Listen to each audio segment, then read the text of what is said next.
Hi, this is Scott Garibay, and today we're going to talk about Dungeons and Dragons. We're going to talk about Dragons of Stormwreck Isle, and we're going to get into the third section of the adventure material.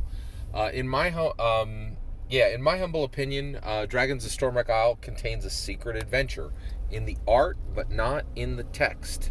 It is also my humble opinion that in that art, the 1980s Dungeons and Dragons Saturday morning cartoon protagonists are clearly depicted. I think both of those statements are true in my humble opinion, and so today I want to look at like section 3 of the adventure material. Now that we've excavated, interpreted, and sequenced the information from the Dozy artifacts, we can start to piece together this adventure. This is part of a playlist. You can see, and you can see the link for the playlist below, and it should be watched in the order it appears in the playlist for full context. All right. So section 3 of the adventure deals with Dozy artifact R18. Okay, this is specifically Presto and Diana on Theros. Well, at this point, Presto's whole party is there. We can see Presto and Diana on Theros looking at an 80-foot tall marble statue of a wave-crashed Triton, in my humble opinion. And we also are going to be talking today about Dozy Artifact A22, which is Alina and Eric the Cavalier, in my humble opinion, encountering Lorne from Season 3, Episode 24, Odyssey of the 12th Talisman. Okay? So let's piece this together. So at this point, we are on Theros. Okay? So Presto's party, and that is the player characters, all right, who have followed him from Strixhaven to Ravenloft, now to Theros. Okay? So it's Presto, and actually all of the protagonists, let's get Presto's party right here. So it's Presto, it's the player characters, it's Eric, it's Diana, okay, and Hank has not connected with them yet, okay, but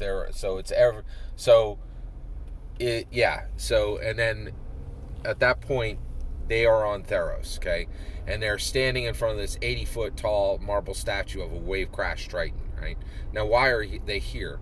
They're here because Maya Lee sent them there, and the reason Maya Lee sent them there was she was like, hey, you should go to, if you're going to punch a hole through the Forgotten Realms, all the way straight to Earth, you're going to need a lot of arcane juice, right? So far, what's the arcane juice they have to accomplish this? To punch a hole right through, the Forgotten Realms, outer astral barrier, right? It's essentially an astral barrier, in my humble opinion. All the way straight through the Earth, and let Sheila go from Forgotten Realms back to Earth. They're going to need a lot of arcane power. They have Presto, they have Maya Lee, and she's saying they need a Theros deity, and Maya Lee sends them to get the favor of Iroas, right?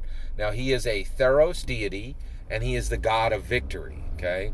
So the reason that Presto is here on Theros is he is going to pick up, and you could see it right in the image, he's going to pick up the actual sword and the actual shield of that black-haired human fighter on the cover of the 1980s basic red box, who is thrusting his sword forward right at the teeth of an adult red dragon who's just kind of smiling, pushing forward, and the two of them are about to clash, right? So basically, the god of victory of Theros, of course, remembers this epic moment in the history of all the D&D realms, right? And he's like, hey, I want that sword and that shield returned to Forgotten Realms and buried on the Forgotten Realms. And for that, I will give you my favor, right? So Presto and his party, which I described before, they go ahead, they get that material, they get the sword and the shield of the black-haired human fighter that's on the cover of the 1983 basic box, return, and they get his sword and shield. It's right there in the image. You can see it. It's over a little bit to the right of them, about 10 feet to the right of where Diana and Presto are standing. So they get that, and then at this point they transition to the Forgotten Realms. So in Presto and Maya together manage that. Additionally, before they leave Theros, Maya continues to aid Presto because he has gained favor with her, right? And what she does is she also sends Hank, the final of the four, right? So now you're going to have Presto, Eric, Diana, Hank, all together on Forgotten Realms, and they arrive. And we know they arrive on the Forgotten Realms because there's evidence of it, in my humble opinion, in Dozy Artifact A22, which is Alina and Eric on a wrecked ship coming up to encounter Lorn. And Lorn is the holder of the Stone of Astra in the actual 1980s D&D Saturday morning cartoon, and he had the Stone of Astra, and then him and Eric parted in the and he was in season 3 episode 24, Odyssey of the 12th Talisman. He held the 12th Talisman, but him and Eric parted ways, right? And Lorn goes off with this caravan in the cartoon, and Eric goes off to continue to try to get back to Earth, right? Which they never do with Dungeon Master's help. That never occurs in the show, right? And, the show ends with them still trapped in the realm of Dungeons and Dragons, which I refer to as the realm, okay? And so, very, very interesting. So, basically, at this point, Presto and his party, they all go back.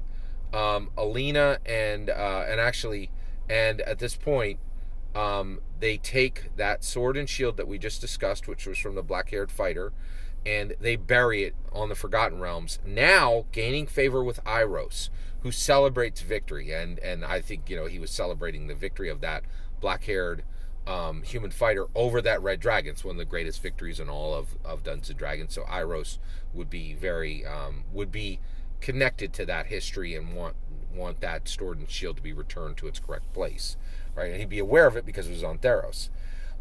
So at this point, then what happens is once they go to Forgotten Realms, they specifically go to Stormwreck Isle, right? And at this point, Eric and Alina on that wrecked ship encounter Lorn, right? Now, what happens here and why is Lorn here? Well, Dragons of Stormwreck, Stormwreck Isle is famous because a lot of dragons have died here. So there's a crazy amount of power, right? So Lorn had become an adventurer. I think that's pretty clear from the end of season 3, episode 24, that he was clearly going off to become an adventurer, just like Eric. He continued down that road, and he ends up on Stormwreck Isle for the same reason that Eric and Presto's entire party end up there, for adventuring power, to accomplish good. I think Lorn's a hero, but adventurers need to level up. They need to get more and more power. So a lot of adventurers and heroes are going to be drawn to this space. So Lorn is drawn there and killed by the zombies, right?